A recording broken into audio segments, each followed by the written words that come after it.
Hello BCM325 Future Cultures. Okay, so we're in week 3, and in this vlog I want to very quickly talk to you about your digital artifacts and particularly the pitch video that is due at the end of this week.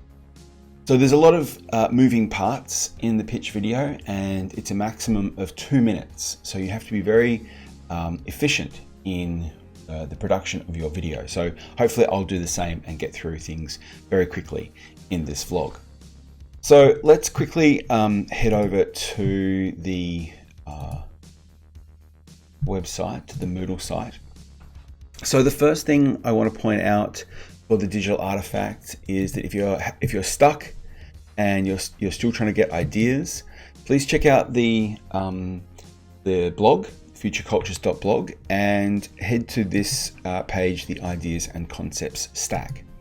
So there is a huge range of ideas, and these can serve as jumping off points for your own digital artifacts, or you can pick them up and go with it. This is the core kind of interest in kind of concepts and technologies that I think are going to be relevant to the future.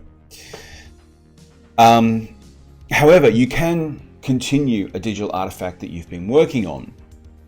And in order to do that, your pitch has to focus very carefully on the core challenge of the digital artifact in BCM325. And that is how your digital artifact addresses the future in some way. That is the thing that you need to be focusing on for your pitch. How does your DA address the future in some way? Now, that future can be your own personal future. It can be the future of education and universities. It can be the future of food, fashion, sport. It can be the future of entertainment, of technology. And you need to think carefully about the timeline, or the period in which you're addressing the future. Is it 1 to 2 years and short term? Is it 5 to 10 years and medium term? Is it 10, 20, 50 years in the future, long term? Or is it up to 100 or even further into the future and very long term? You need to be very explicit and careful about how you frame how the DA addresses the future and what particular time frame it's addressing that future. So in your pitch, or in your supporting blog post, you need to be very clear about the timeline for your production. So how are you going to be using the next 10 weeks to conduct research, to produce a prototype, and to get audience feedback in order to iterate? So you need to be very, very clear in your contextual post or your video about the specific schedule. What are you going to do, and when are you going to do it? Now, the other thing is that I'll be looking for is how you're connecting your ideas in the pitch or in the contextual blog post that accompanies the pitch to the lectures.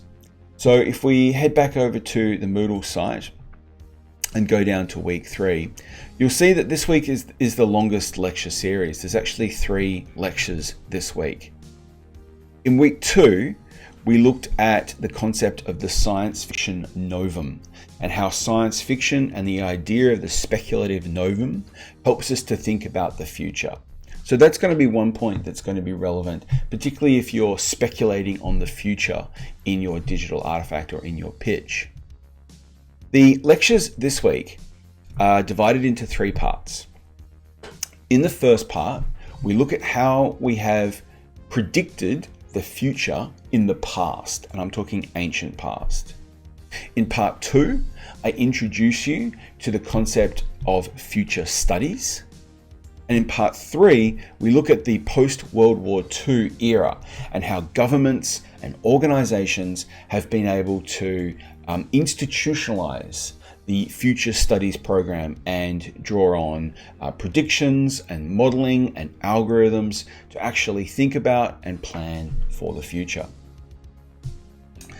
So just a quick point that there is a number of digital artifact examples both on the Future Cultures blog, and if you get stuck, you can always do a search for pitch, and you'll get examples of pitches that you can see there. And this is a useful point out. This is a category, so please categorize your blogs on your own blog and then reblog them, or otherwise it will get this lovely little category of please organize me. So here on the Moodle site, just under the top lists, you'll see the digital artifact examples. And I don't want to go into detail here, but here are some really excellent digital artifact examples that you can see. There are inventions. Travis created a first aid invention and looked into how he could patent that. Cassandra has a lovely series of video essays on the representation of women's issues in science fiction. Dakota did a study on the future of food. Amanda experimented with 3D printing for coral reef rescue. And Josh has a very interesting speculation podcast that builds on the lecture from last week. You can also work on DAs collaboratively. And you'll see here from 2019, 3 students from the Digital Media Society produced 3 different digital artifacts contributing to the future of that society.